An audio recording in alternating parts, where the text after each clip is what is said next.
नमस्कार दोस्तों, मेरे YouTube चैनल की फैक्ट में आपका स्वागत है। दोस्तों, मैं आज आपको कोरोना वायरस के बारे में कुछ महत्वपूर्ण जानकारियां दूंगा। दोस्तों, कोरोना एक वायरस है जो आदमी से आदमी में, ह्यूमन टू ह्यूमन फैलता है। इसका पहला अटैक 2003 में चीन में आया था। 2003 में दोस्तों, जब ये कोरोना वायरस चीन में फैला, उस समय इसको सार्स कोरोना के नाम से जाना गया और लगभग इससे 3000 लोग इन्फेक्टेड थे।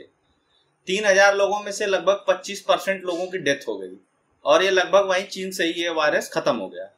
फिर उसके बाद मार्स कोरोना के नाम से यह वायरस पूरे दुनिया में फैला और खासकर मिडिल ईस्ट में फैला है और उसमें लगभग 34% लोगों की जान चली गई थी। 2012 की ये घटना है। तो कोरोना वायरस कोई नया नहीं है, वो उसी फैमिली का है, ठीक है। लेकिन ये वायरस बहुत ज्यादा तेजी से पूरी दुनिया में फैला है और मतलब एक तरीके से पूरी दुनिया में जितनी पैंडेमिक इसने क्रिएट किया है, शायद ही कभी किसी वायरस ने इतनी पैंडेमिक क्रिएट की हो।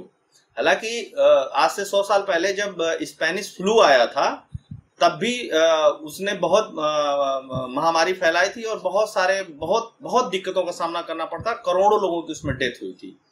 लेकिन जो ये नया कोरोना वायरस है, जिसको कोविड-19 के नाम से जाना जाता है, ठीक है। कोविड-19 इसका नाम इसलिए पड़ा क्योंकि 2019 से शुरू हुआ, इसलिए 19 इसका नाम दिया गया, ठीक है। तो इस समय इससे लगभग पूरी दुनिया में 43 लाख लोग प्रभावित हैं, मतलब जिनको कोरोना हुआ है, और 2,90,000 से ज्यादा डेथ हुई हैं और 15 लाख लोग रिकवर हुए हैं 31 जनवरी से लेकर के। और अब तक इसने पूरे दुनिया में एकदम तबाही मचा दी है इस वायरस ने। और पहले वाले कोरोना वायरस से और इस वाले कोरोना वायरस में यह अंतर है कि जो पहले वाला कोरोना वायरस था, एक पर्टिकुलर क्षेत्र में फैला। जैसे पहला कोरोना वायरस चीन के कुछ क्षेत्र में फैला, दक्षिणी चीन में फैला, वहीं से खत्म हो गया। दूसरा कोरोना वायरस जो 2012 में आया, जो मार्स कोरोना के नाम से जाना गया, वह मिडिल ईस्ट में फैला।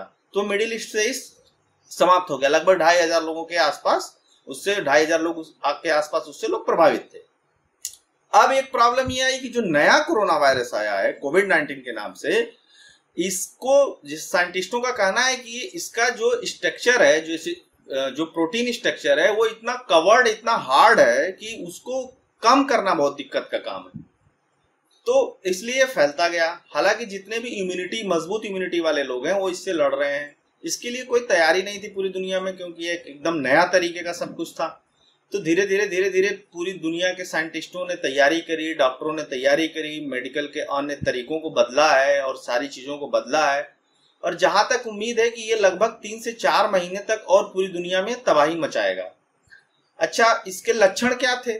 शुरू में इसके लक्षण आए कि बुखार होना, गले में खराश होना, सांस लेने में दिक्कत होना।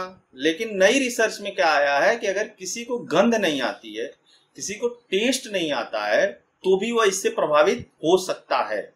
ऐसी रिपोर्ट आई है। कहीं कहीं ये भी रिपोर्ट आई है कि ये आदमी से आदमी में तो फैलता है, यह जानवरों में भी फैलता है, ठीक है। तो अलग अलग तरीके की भ्रांतियां भी हैं, अलग अलग तरीके के शोध भी हैं और पूरी दुनिया इस शोध में लगी हुई है कि कैसे इससे लड़ा जाए।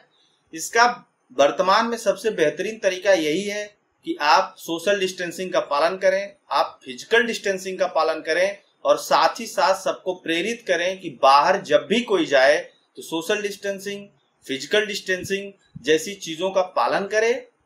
किसी को कोई भी सिम्टम्स आते हैं तो वो प्रॉपर उसकी जांच कराए, क्वारंटीन हो, आइसोलेट हो, और इस बात को जागरूकता से ही इस वायरस पे काबू पाया जा सकता है। फिलहाल पूरे दुनिया के वैज्ञानिक इस पे लगे हुए हैं।